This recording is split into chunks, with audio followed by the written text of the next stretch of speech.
अवधूत चिंतन श्री गुरुदेव दत्त श्री स्वामी समर्थ तुम्हा सर्वांचं माझ्या चॅनलमध्ये खूप खूप मनापासून स्वागत आहे। उद्या आहे होळी। होळीच्या दिवशी आपण खूप काही उपाय करत असतो। त्याच्याच बरोबर आपल्या वास्तूमधली नकारात्मकता, कटकट, त्याच्याबरोबर ना अशांतता जी घरात पसरली आहे ती कायमची दूर व्हावी म्हणून आपण दर अमावस्याला उपाय म्हणजे उतारे करत असतो। पण उद्याच्या दिवशीचा उपाय किंवा उतारा तेवढाच महत्त्वाचा आहे। उद्या तुम्हाला तुमच्या घरावरनं एक वस्तू ओवाळून टाकायची आहे। बघा, तुम्हाला माहिती आहे की होळीच्या दिवशी आपल्या आयुष्यातले जी काही वाईट आहे त्या वाईटावर चांगल्याचा विजय होणार आहे। आपल्या आयुष्यातले सगळे दुःख, संकट, त्रास जाणार आहे हेच एक आपल्याला मनात ठेवायचं आहे। आणि आपण तुम्ही जे काही उपाय करणार आहे ते श्रद्धेने करा, ते एकदम सकारात्मकतेने करा, नक्कीच ते सक्सेस होते। जसं मी तुम्हाला सांगितलं की घरात नेहमी कटकट होत असते, कोणाचंही कोणाशी पटत नाही किंवा आईचं मुलाशी पटत नाही, वडिलांचं मुलांशी पटत नाही। अर्थात तो जनरेशन गॅप असतो, पोरं हट्टी आहे, तापट आहे। आपल्याला वाटतं की बाई माझं घर ना, मला कमी पैसा असला तरी चालेल पण माझ्या घरात सुख शांती नांदावी, माझ्या घरातले सगळे सुखात राहावे, माझ्या घरावर कधी कोणाची वाईट नजर नको यायला किंवा माझ्या संसाराला कोणाची दृष्ट नको लागायला, असं आपल्याला वाटत असतं। म्हणून उद्याचा उपाय तुम्हाला करायचा आहे। महिलांनो, ज्यांचं स्वतःचं घर आहे त्यांनाच हा उतारा करायचा आहे। ज्यांचं भाड्याचं घर आहे, ज्या महिला रेंटच्या घरात राहतात त्यांनी हा उतारा करायचा नाही। अजून एक सांगते, तुम्ही स्वतःचं घर घेऊन ठेवलं आहे, अंडर कन्स्ट्रक्शन मध्ये काम चालू आहे, लाईक प्लास्टर बाकी आहे किंवा काय टाइल्स वगैरे करायचं बाकी आहे, तर तेव्हा पण तुम्ही त्या घरातून उतारा करू शकता। पण रेंटच्या घरात उतारा करायचा नाही। आता उतारा का करायचा नाही रेंटच्या घरात? आपण तितक्या सगळ्या सेवा करतो रेंटच्या घरात, मग उतारा का नाही करायचा? लक्षात घ्या, आपल्या आयुष्यात कमी अडचणी आहे का? बऱ्याच वेळा कुठल्या घरात कोणी वास्तुशांती केलेली असते काय, प्रत्येक घरात थोडे ना थोडे वास्तू दोष असतात, काही ना काही नकारात्मकता असते आणि त्यांचे उतारे आपण का म्हणून काढावे?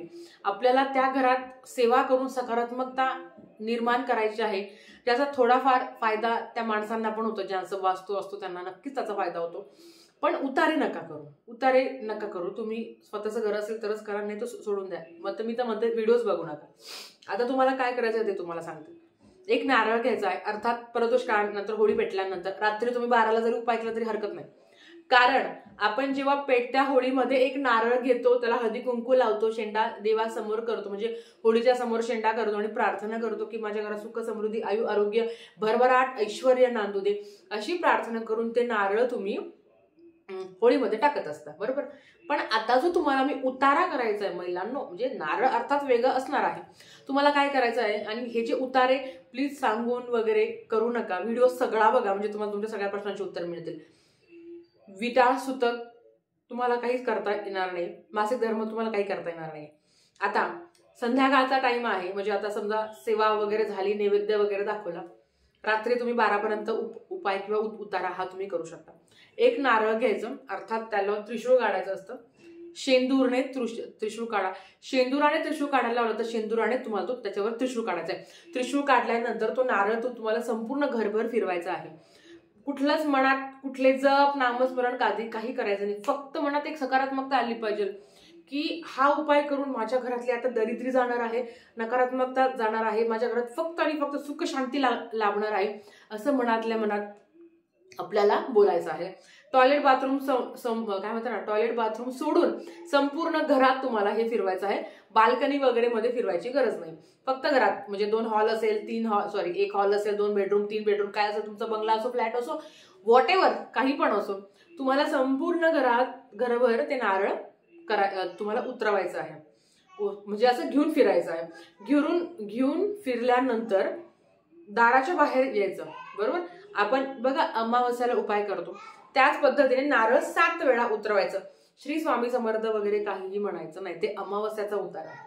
आता काहीच म्हणायचं नाही, नारळ जेवढा हात वरती जाईल मुख्य दरवाजापर्यंत पूर्ण जमिनीला नारळ स्पर्श करू नका, पूर्ण असा तुम्हाला गोल गोल तुम्हाला उतारा करायचा आहे 7 वेळा। उतारा करताना पण माझ्या घरात ती दरिद्री जाणार आहे, कटकटी जाणार आहे, नकारात्मकता जाणार आहे, माझ्या घरात फक्त सुख शांती येणार आहे। उतारा कोणी करू शकता, अगदी जेंट्स लेडीज कोणी पण करू शकता, काहीच बंधन नाही। हे सगळं केल्यावर ते नारळ घ्यायचं आणि होळीमध्ये जाऊन दहन करायचं। दहन केल्यावर तिथून, म्हणजे जसं नारळ हातात घेतलं तिथून पर्यंत दहन करेपर्यंत, दहन केल्यानंतर घरात येईपर्यंत कोणाशीही बोलायचं नाही. मित्र भेटला, मैत्रीण भेटली, झाला का स्वयंपाक आणि झालं का जेवण, कोणाशीही बोलायचं नाही. म्हणून सांगते की हा जो उतारा तुम्ही करणार थोडासा लेट जा. लेट तुम्ही जर उतारा केला तर नक्की तुम्हाला त्याचा फायदा. म्हणजे कसं कोणी भेटणार नाही म्हणून बोलायचा प्रश्नच येणार नाही. परत एकदा सांगते, त्रिशूळ काढल्यावर, हा अजून एक सांगायचं आहे, ते त्रिशूळ काढल्यावर देवासमोर 1-2 मिनिटं फक्त ते नारळ ठेवा. देवासमोर ते नारळ ठेवा, महाराजांना प्रार्थना करा. जी काही नकारात्मकता, जे काही घरातले संकट, दरिद्र, दुःख काय असेल ते सगळं जाऊ दे, घरात सुख शांती नांदू दे. तिथून फक्त शांतता, मौन व्रत धारण करायचं. संपूर्ण घर फिरवायचं, उतारा करायचा. उतारा केल्या घरात जायचं नाही, डायरेक्ट होलिकेमध्ये जाऊन ते दहन करायचं.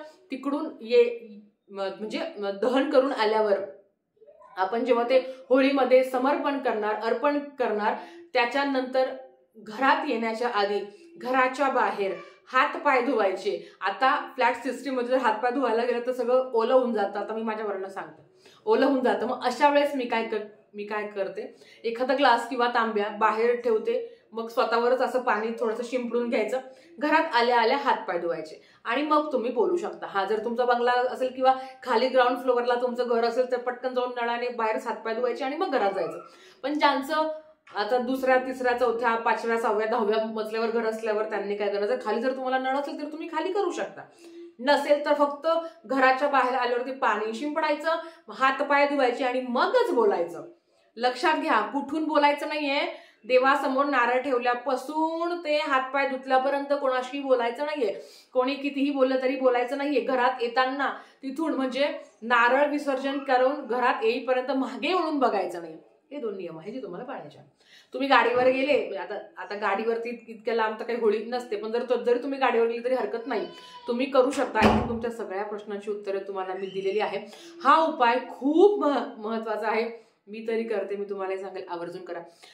एका बाईला, एका स्त्रीला काय ना हवं असतं की माझ्या घरात ना सुख शांती नांदू दे बाबा, कटकट नको, त्रास नको, कोणाचं काहीच नको. आपण किती म्हटलं तरी पण कधी कधी घरात वादविवाद होत असतात. आमच्यावरनं सांगते, थोडंसं भांडं लागतं किंवा वादविवाद होतं, कुठून आपण एक कुरापती काढत असतो, काही ना काही होत असतं. तर त्या ज्या गोष्टी आहे ना त्या आपल्यातल्या नकारात्मकता असतात की ज्या सगळ्या एकूण एक कसं बाहेर येत असतात. त्याचंच आपल्याला दहन करायचं की माझ्या घरातल्या त्या नकारात्मकतेवर, जी घरात सुख शांती जिंनी घेऊन टाकलेली आहे तिच्यावर आपल्याला मात करायची. म्हणून हा उपाय तुम्हाला करायचा आहे. आवर्जून करा, तुम्हाला त्याचा अनुभव नक्की. रील सेवा महाराजांच्या चरणी मी रुजू करते. आणि आजचा व्हिडिओ इथेच थांबवते. आवडला असेल तर लाईक, शेअर, सबस्क्राईब करा. भेटूया परत अशाच एका नवीन व्हिडिओ सोबत. श्री स्वामी समर्थ.